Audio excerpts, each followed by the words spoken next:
Hi, folks. One last time for this week, I hope. This is the third in the series on what's going on in the 17th and the into the 18th centuries in terms of how they're thinking about politics. Um, we looked at Hobbes and we looked at Locke, both of whom give us the concepts of the social contract, states of nature, and kind of how they're going to do that. Well, in this lecture, I'm going to kind of split in two directions. I'm going to look a little bit at another manifestation of the social contract with Rousseau. But we're also going to go look at kind of the other theme that runs through the 16th century, 1600s, 17th century, and into the 18th century, and that's Republicanism. And that shows up in three major thinkers that we're going to talk about, two of whom are Sidney and Montesquieu, as the opening slide states. By the way, the picture here, besides myself, is of Jean-Jacques Rousseau.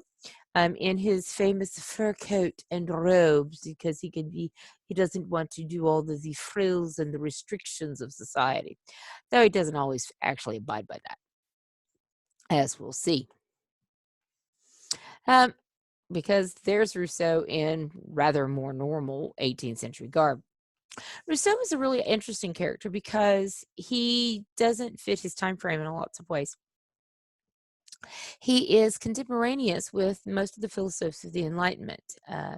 He is from a kind of French-Swiss background. He's right there on that border of France and Switzerland, so he kind of moves back and forth a lot throughout the course of his life. And he is lower class. He's much lower class than most of the philosophers, so he doesn't really fit in that terms. He is often rather an unhappy guy. Then again, a lot of the philosophers are, but not all of them, as we'll see with Montesquieu in a little bit. He's going to write several works: a Discourse on Inequality, The Social Contract, Emile. Emile is his real work on education. His background is fascinating and his works are fascinating because he doesn't fit the mold. He's smack dab in the middle of the Enlightenment. And he's much more one who's going to be in tune with what comes later on with the Romantics. He's more of a romantic than he is a philosopher. In fact, he often is arguing rather vehemently with the philosophers. He and Voltaire notoriously disagree on lots of different things. And as a result, he's not going to believe that education is going to improve society. He thinks everything needs to be more natural. Let's go back to nature. Okay, well, this is a whole lot more romantic. But even then, the romantics aren't going to necessarily agree. He critiques the other philosophers as driven by self-interest, and he values freedom, and he's concerned about dependency in society and being too dependent upon one another. Now, which is a really fascinating idea because he and his wife basically won't raise any of their 10 children. They'll just drop them off the local orphanages. So for a guy who's worried about dependency in society, not to actually raise his own kids is really fascinating here. He believes in rationality, but he doesn't believe in revolution or rapid change, which puts him almost more over with Edmund Burke and conservative ideas in the 18th century, rather than over here with the liberals and the Whigs, and not really the Whigs, but the philosophers of like Voltaire. He wanted impartial law, but he also believed that individual freedom was critical. And this is why he notoriously doesn't want any responsibilities.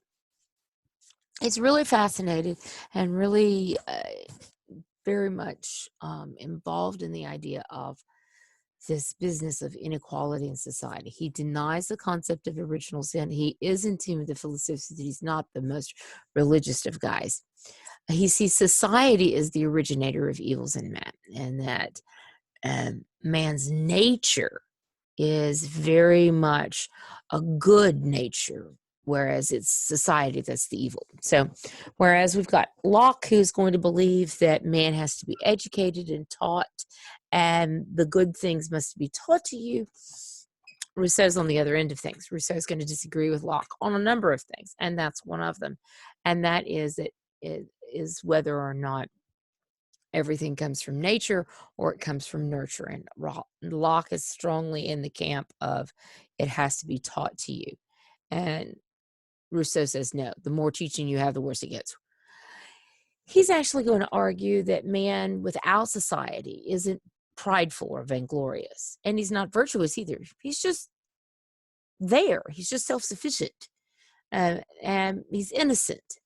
And man is differentiated from the animals only in his ability to learn. And that's the key piece here. He begins to develop his own kind of stages of development idea. This is the reason why some of his ideas show up in psychology and education classes, because he's going to be kind of popular there. And his idea of, going back to nature and doing natural-based education pops up every so often. He sees humanity becoming interdependent, and that creates this dystopic state of warfare that's just kind of is endemic to society, meaning it's in balance with society, and that's the biggest problem. His idea is that the social contract is much closer to nature, and this is the alternative model. Now, his social contract is not the same. He's using it differently than what we find with Hobbes or Locke. He wants a balance of individual freedom and state authority in his design of the social contract. The key, he thinks, is that the general will must be the source of all law. So no individual is obeying anything other than their own will. Now, the tricky part is, how do you get to the general will? Because he really doesn't like voting, okay? And he's kind of hard to nail down. Is he talking more transcendentalism like the Romantics on this side of the Atlantic? Is he meaning democracy? Is he meaning plebiscites? What does he mean? He doesn't totally. Is this more of an argument for philosophical anarchy? The trouble is that he talks a lot about the general will, but doesn't define his terms. This is why he's really frustrating. You really want to go read Hobbes instead, because Hobbes defines his terms, not Rousseau. And so Rousseau, in his social contract, leaves you with some difficulties. Now, he does go into and tries to talk about 3 different types of will as he's going on here. He says that the private will is the self-interest of the individual, and that is one that can lead into some problems. The citizen will is created when the individual identifies with the collective and sets aside their individual will, at least for this part. So the individual will and the citizen will are 2 separate things, but they are related. And then the corporate will is the subset of the populace itself, okay? And then the general will is both the property of the collective or the corporate and of the individual, because everybody's participating. But once again, this is really fascinating kind of sociological study. It doesn't really tell you how you do this as a governmental form. That's the problem. How do you achieve it? Well, he says you need individual contemplation within the General Assembly to achieve consensus. Okay, so we're going to think about things within a big group and figure out, comes to some sort of agreement. Okay. But he doesn't always like voting. So you're not real certain how this is going to work. He says you need virtuous citizens, and good laws make good citizens. So you need good laws. And all citizens have to agree in an assembly. So he really wants direct democracy. Now, once again, this is a guy who lives on the border of the Swiss. And the Swiss comes the closest to then and now to direct democracy. And they have 12 or 13, I forget off the top of my head, cantons that vote individually, and all the citizens vote on matters, and you can't bind a law on one canton unless they agreed to that particular law within the Swiss Republic. You also find when Switzerland finally joins the UN with a voting membership and not just an observational one, all of the cantons have to agree. They all vote. They all have to agree in order for this to happen. And so some of this idea about consensus is coming out of his association with the Swiss. He doesn't like representative government. He sees that as uh, perverting the will. He says the legislators have to inspire the collective. So you have to have this guy who over here is going to be your legislator, but he's got to inspire them all together to come together and make this law. It's an interesting concept. The trouble is when it is tried to implement in some areas, particularly Latin America, we see this influencing a lot of Bolivar's thought. The problem is with it is that it tends to breed kind of populist dictators, is more what it tends to breed rather than democratic governments of any sort. And he's really difficult to deal with because he doesn't fit the mold. But he is interesting and he challenges our ideas about both education and about government and about how do you interact the individual with the wider society. And this is one of those things that's going to get discussed even further in the 19th century while you get into the socialists and into more classical liberalism. The other factor that we want to look at, though, that's going on in the 1600s, though, and into the 1700s is the question of Republican government. Now, when we look at social contract and the questions of limited monarchy that we get into with Locke and the Leviathan absolutist monarchy that you see with Hobbes, both of these are going to be actually rejected by Republicans.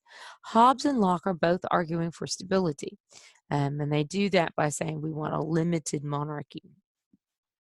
They're giving up some natural freedom, some of it, all of it, depending on whether we're talking about Locke or Hobbes, results in security and prosperity and a lack of tyranny because you've got, in fact, this key piece of these guarantees, at least for Locke. They're talking about usable freedom, not general freedom. But the Republicans are going to disagree. They don't think that this is where you start to hear Benjamin Franklin's great quote, those who would give up secure liberty in order to achieve security deserve neither liberty nor security. Okay, the Republicans are more in that vein. That's the reason why the quote comes from Franklin, who's going to be helping writing our Constitution. And at the Continental Congress as well. The argument of the Republicans was that civic liberty resulted from the government in which the citizenry makes the laws. In other words, you can't get civic liberty via social contract with Leviathan or with anybody, because it's not the government that gives you the laws. It's got to be the citizenry themselves who make these laws. And there are some linkage to Locke, but don't tell either side that. They say can be stable and avoid tyranny without surrendering any freedom, which Locke seems to say you're going to have to surrender some. They don't want to surrender any. Now, there are three key thinkers that are going to be part of this, two in the 1600s and one in the 1700s. And and this is the bridge the Republican thought is that takes us in full force into the Enlightenment. Now, the first of these is James Harrington and his Commonwealth of Oceania, which is published in 1656, which we'll talk about in a minute. The second is Algernon Sidney, who's going to write his Discourses Concerning Government, which is actually written in 1680, but not published until 1698, which we'll talk about in a minute. And then the Baron de Montesquieu, who is going to be French, not English. So we're moving the center of political discussion out of England by the 1700s and into France for a while. For the 1600s, it's most definitely centered in England.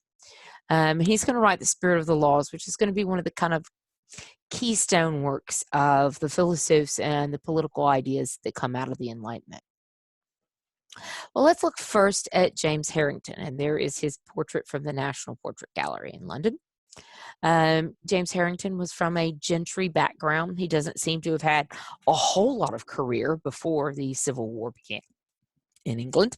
He seems to have kind of drifted. He goes to college but doesn't get a degree. He goes to be a lawyer and then leaves the law courts in England, law courts in London, with a great disdain for all lawyers. And so he kind of drifts here and there for a bit. He is going to be a supporter of Parliament and involved in a lot of things, but he also has a great personal devotion to Charles I and serves as a groom of the stool, which is a very intimate position towards the end of Charles's life. He's going to be serving in a number of different positions, and some painters actually put him on the platform where Charles I was executed, supporting Charles. There's no real documentary evidence for this. This seems to have been an affectation of a couple of painters. But he's an interesting fellow because he's also going to support Parliament. In 1656, he actually writes his book called The Commonwealth of Oceania. It is deemed to be treasonous and is literally snatched from the presses as it's going to press in 1656 by Oliver Cromwell, who censors it. Well, Harrington actually appeals to one of Cromwell's daughters, and as a result of his appeal to Cromwell's daughter, he is able to get Cromwell to return the manuscript to him. He writes a new dedication, dedicates the work to Cromwell, and is able to publish it in November of 1656. The original snatching off the press had occurred earlier in either August or September, depending on which source you're looking at.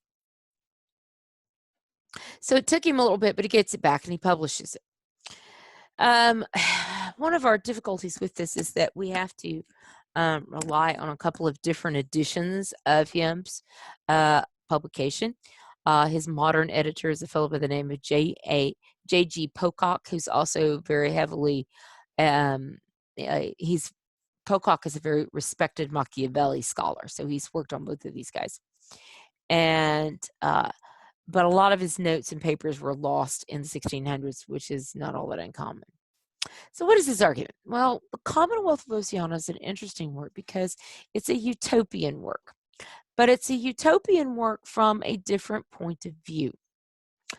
It is instructions on how to create an ideal constitution, and that's how you get the perfect republic. It's not this kind of let's discuss the society and how the society is set up, which is what we get in Plato. It's what we get in Thomas More's Utopia, this discussion of the society. So, no, he says, no, you need to design the right kind of constitution and political system, and then you'll get a perfect republic. That's how you do this. And there's his work. He says what you need is a balanced government, that you need everybody to participate in the republic, but they have to do it in the proper way because not everybody needs to be doing everything. Not everybody needs to be doing governmental jobs or being magistrates. You have to rotate some things. He says you need an egalitarian pattern of landholding and representative government. Once again, you're hearing pieces of some of the levelers' arguments about the lack of private property, but he's not going that far. He doesn't agree with them. He thinks you do need to make certain you've got more of an egalitarian system, but he doesn't want to make everybody have the same amount. More important to him is the rotation of magistrates. He's concerned very much about Cromwell, that Cromwell gets a little too much power.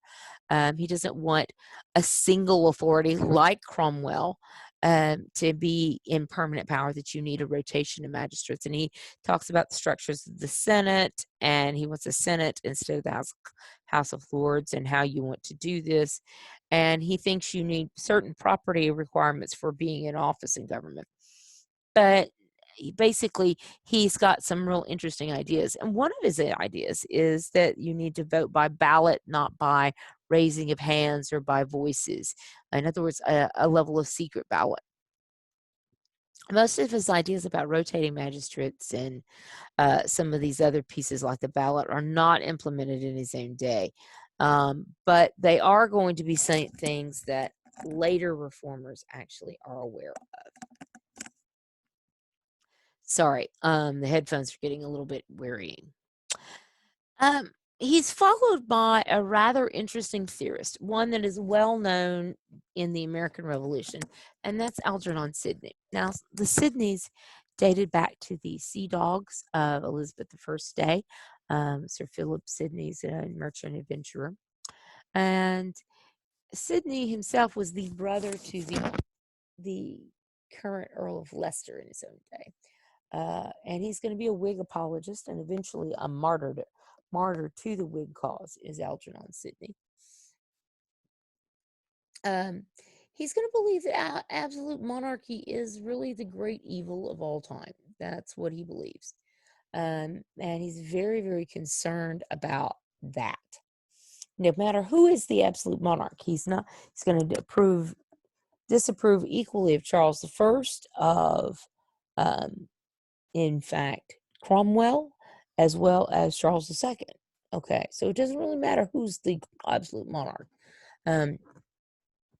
Interestingly enough, when it's time to put Charles I on trial in 1649, he actually objects to this rather strenuously and is going to now, there are some reports that he changes his mind later on about this, but he refuses to serve as kind of not so much the jury, but as one of the guys who's kind of observing this and making certain things happen in the trial. And he just refuses to serve in it.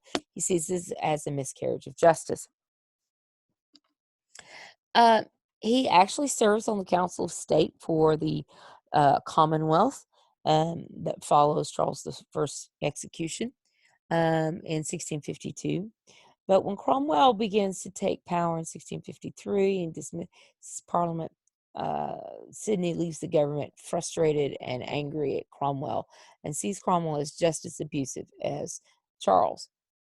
In 1683, he's actually going to be, Sidney himself is going to be executed. This is why I say he's a martyr, for being involved in the Rye House plot, which was a plot to assassinate both Charles II and James II. It's a lot of circumstantial evidence. Most scholars now aren't really certain that Sidney had anything to do with this at all.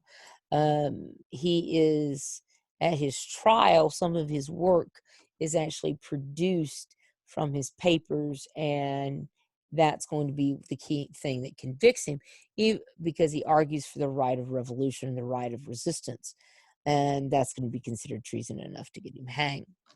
But it probably wasn't involved in the plot itself. So what does he say?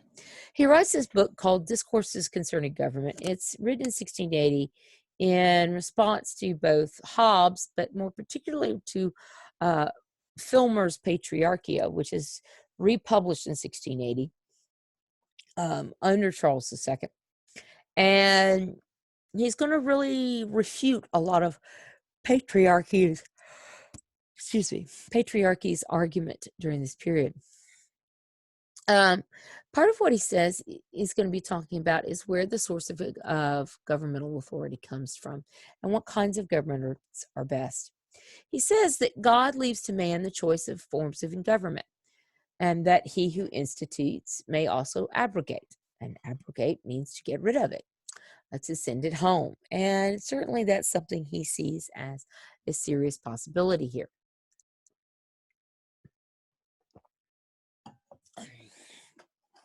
That certainly we can put these guys in office and we can take them out of office. He thinks the true source of authority is the people, who can bring tyrants to justice and they can stop them. That's the right of revolution that he's going to be executed for. But he also argues that political power derives from a balance of property. He's not for a complete leveling like the levelers, but he sees that you need to kind of balance inequality in your society. He wants a limited authority of civil government. He doesn't believe in Leviathan, no matter what kind of government you have. He sees that justice in the courts and safety are the key pieces that a government ought to be involved with. And he wants a limited monarchy, not a true republic. He doesn't really believe in a true republic, despite the fact that his work is actually going to be used by the Americans as kind of this is the handbook of revolutions when it's finally published in 1698. But his support of limited monarchy is actually going to be one of the reasons why it's published in 1698, because it supports the Whig cause, supports the Glorious Revolution, and this trying to create this balance of government that he writes here in 1698. Okay. The last of the theories is the one that you're most likely to have heard of. You probably have never heard of Harrington and Sidney unless you really get involved in 1600, 17th century politics in England. And but Charles II, the Baron de Montesquieu, is one of the kind of quintessential names of the Enlightenment. You kind of constantly trip over him. He's an earlier figure than some of the others. He's younger. He's born in 1689, the same year of the Glorious Revolution. He's only 2 years after, he's only born 2 years after Newton publishes the Principia Mathematica, which is usually considered to be kind of the first piece of the Enlightenment, although certainly there are other reasons to date it in different ways. Certainly, Locke's going to come a little bit next, and he's going to respond to some of that. He's going to be French. He's going to be from an old military family, kind of minor nobility. His uncle dies, and he becomes the Baron de Montesquieu in his late 20s, and that kind of secures the financial well-being of his wife and children and himself. And that allows him to do some other things. He's educated in law. He serves as a magistrate, both locally, and he's going to be involved in the magistrates and the parlements in Paris as well, where he spends some time there. His first work kind of surprises some of his contemporaries, though not all. And it's a satirical work called The Persian Letters. Now, this is an epistolary work where there's a series of letters back and forth between people. And some of the people are positioned in the harem of the Persian emperor. And he's using this at the Persian court as a way to criticize what's going on in Paris and the corruption of Paris and the favoritism of Paris. And he basically kind of rags on Parisian society in a lot of ways. The work, though, that's critical for Republicanism is what he has to say in The Spirit of the Laws, which he publishes in 1748. He's older at this point. He's been involved in kind of legal work for a good chunk of his career. And he brings a lot of that sense of legal experience to discussing what it is that is a law. What is the spirit of the law? What is the law supposed to be? And many will argue that this is the foundation of modern political sociology, not political science, but the discussion of how society and law link together. Now, he discusses that there are 3 types of government. Okay, this is not something entirely new. We've read Plato and Aristotle, and both of them talk about 3 different types of government, so this is not a new concept, and he's familiar with both of them. And his choices sound familiar, except he's going to substitute aristocracy with something else. And he says you've either got a republic, you've got a monarchy, or you've got a despot. So he's actually taking tyranny out as a corruption of monarchy and putting it in a category all its own. So his categories of government are different. And he's also adding in republic, that idea that came out of Rome. He says each of these 3 has their own spirit or animating principle, something that's part of who it is. And this is kind of going to be foreshadowing some of the ideas of the Germans about the Volksgeist, about this specific kind of unique characteristics, the spirit that inhabits each nation. Well, he says there's a spirit to each of these governments. And how they approach law and how they approach governing, hence spirited laws. Okay. For republics, The key thing is virtue, that the people you have to cultivate virtue and righteousness and justice in order to create this republic. For monarchy, the key thing is honor. You have to fight with honor, die with honor. The monarchy bestows honor. Monarchs are often referred to as the fount of honor. He says, but despotism, the overriding spirit is fear. And so the law is even kind of fearful of government in a despotism.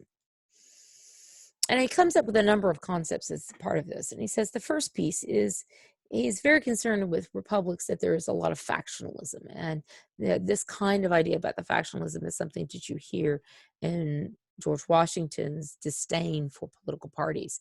And he's watching in the 1700s the growth of political parties in the English political landscape. And that's certainly something that concerns Montesquieu. But he says at the end of the day, the difference between any kind of moderate government, even if they've got factions, and between one that is a despotism, whether they have the frameworks of a republic or not, is all about how they treat law. Is law in my mouth? Okay, to use Shakespeare's quote in Richard II. Or is the law something that's above even the government? Is it just arbitrary will that's driving your law?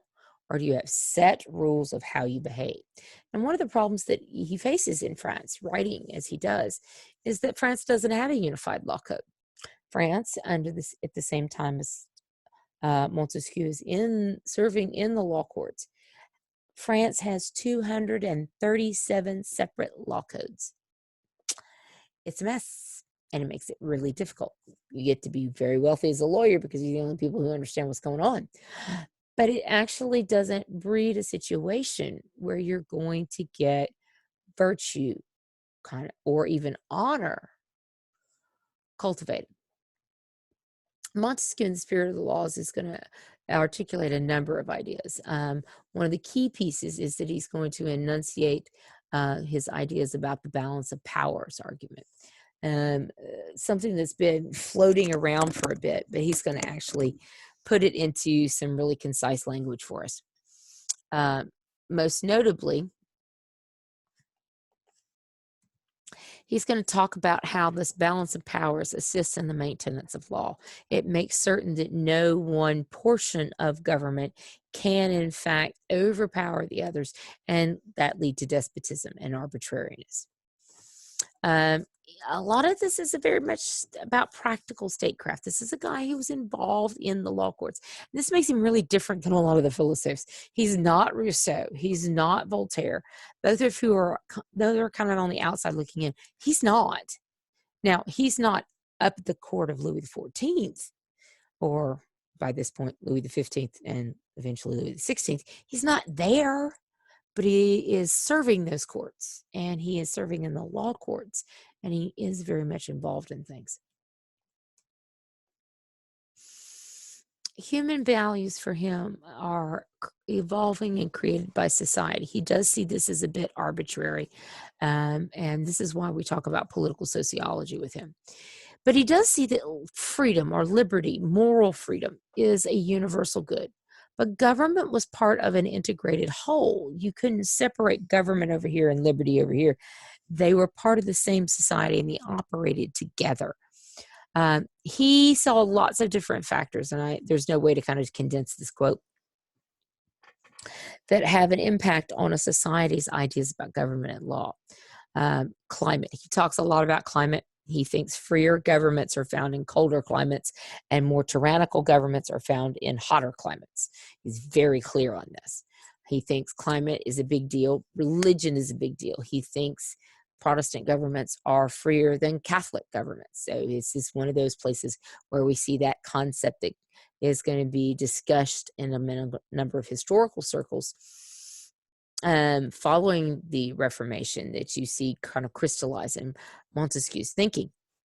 He talks about what principles of government they're following, what examples they have to follow, the social practices, what do they think of, and even manners, which is a big deal in the 18th century. I mean, George Washington's going to carry around a book of etiquette in his breast pocket because nobody knows what they're doing, and he wants to be certain that he is always on top of his game. And this is interesting for Montesquieu. He thinks each society is a specific creation.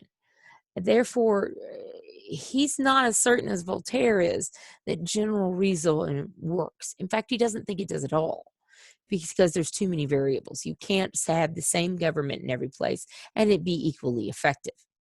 He's a whole lot closer to environmental determinism than he is straight republicanism because he's so concerned with the physical climate and how people react to it. Now, in the 18th century, they don't have as much control over the environment, although we're beginning to wonder how much control we have. And he says that the societies are often dictated by how they have to adapt to their climate. And that dictates their past, which also helps shape their customs and cultures. He also sees liberty as kind of a subjective thing, and it's how important it is dictated by custom. Now, part of this is because he's done a lot of traveling and he's interacted with the East. And if you travel into the Middle East, if you travel to China, which many did in the 1700s, it just doesn't work quite the same. In China, there wasn't a word for freedom in the Chinese language. They have to import the word from the Mongols, who actually understand the word. They're a horse culture and they live their life on horseback and they're very individualistic. That's not really China. So there's a difference here. Now, Montesquieu is one of many guys who are writing in the Enlightenment, and I want to wrap up this lecture by talking about the other two guys who are very prominent in the Enlightenment, besides Rousseau and Montesquieu and Locke, all of whom we've kind of hit. And that's Voltaire and Diderot. And first, we're going to look a little bit about Diderot. There's one of the things about the Enlightenment is they all agree that you should talk about reason, but just like Locke and Montesquieu, they don't agree on how that's applicable. Montesquieu doesn't think you can apply the reason the same way in different societies to different circumstances, which is not going to be a popular opinion amongst some of the philosophers. Of course, he's not going to run with some of the others because he's going to be of a higher class. They're often going to have very different ideas, but they do agree that they need to approach trying to fix some of the problems of society.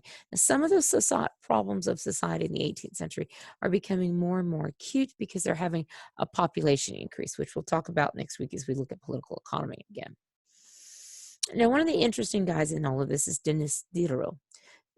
Diderot is not really going to talk a lot about philosophy. He's not going to write his own political works. But he is the editor and a heavy contributor to the Encyclopedia, which is published in 1772. Now, Diderot has had his fair share of run-ins with the authorities. He was openly homosexual in a day when it was not acceptable at all. Gets him into multiple kinds of problems with the authorities. But Diderot is going to argue that you can only know through reason. And he's a materialist, much like Hobbes. But he's a scientific materialist. We can know things through science and through observation. In other words, he's really imbibed Francis Bacon's scientific method, and that's what he wants to understand the world through. But he's going to argue that you have different moral standards dependent upon individual circumstances. He doesn't think you have the same moral standards at a lower level of society that you do at the upper level of society. He also is going to attack the Catholic Church. He's going to write a rather scathing article on it in the Encyclopedia. And he sees it as detrimental to moral development because it should be left to natural forces. He thinks mankind can progress through education. But education about what? Well, science and reason. Now, Voltaire is actually rather good friends with Diderot. They're going to work together on a number of different articles for the Encyclopedia. Voltaire's real name was Francois Marie Arouet, Voltaire is his pen name, and he was well known by it in his own day. He was often referred to as the Prince of the Philosophes. There is Voltaire. He doesn't really agree with the materialist, though. He doesn't think that he has an emphasis on reason. Don't get me wrong, but he doesn't think that all of humanity is rational, and he doesn't think that material is all there is. He is a deist. He does believe in that religion is actually important to the order of society. He just doesn't like the Catholic Church. He believes in free will, and he thinks that you need a higher philosophical hierarchy of humanity. He does not like the masses. He does not want democracy. He's not even certain he wants a citizen republic. Okay. He just wants his guys at his level, who are the philosophes, to have more input. And if he sounds a little like Plato, you're on the right track. He thinks religion, as I mentioned, religion is necessary for an orderly society because not everybody's enlightened, and religion works for those lesser beings. Okay, and this is an attitude that comes out of the Enlightenment, and still you'll find in a lot of places. But he sees he's going to be a natural law guy. In a way that Diderot, it's hard to tell whether Diderot is or not. He certainly believes in natural law and that humanity is governed by them. He's going to argue, he's going to agree with Beccaria. He's going to want to get rid of torture, and he sees punishments as useless. They don't restore balance. He's really going to be a lot closer to modern libertarians. He wants a lot more personal freedom. He's not going to believe in lots of institutions, and he thinks man is going to be okay without lots of laws. He does want religious toleration, but within limits. He's not particularly, he has a lot of anti-Semite tendencies there, and that's one of the problems with him. I'm going to leave it there with these Enlightenment philosophers because there's so much we could get into. That's a whole course in and of itself, and we do have some other guys I want to talk about. But one of the key pieces in all of this is to understand that they're all trying to work out how the best kind of government works, what role society plays in government, what role the individual plays in government, what role does education play in government, and how do you avoid civil war? Now, the guys in the 18th century are less concerned with civil war than the guys in the 17th century in England, because the guys in England are going through civil war, so they're a lot more concerned with stability. And you don't see that as much in the other groups. All right, folks. Well, that's it for me tonight. I hope you're going to get some rest this week and get some other work done. And I will touch base with you hopefully during the week. And I'll talk to you next week. And that TTFN. And if you don't know your Tigger, that's ta-ta for now.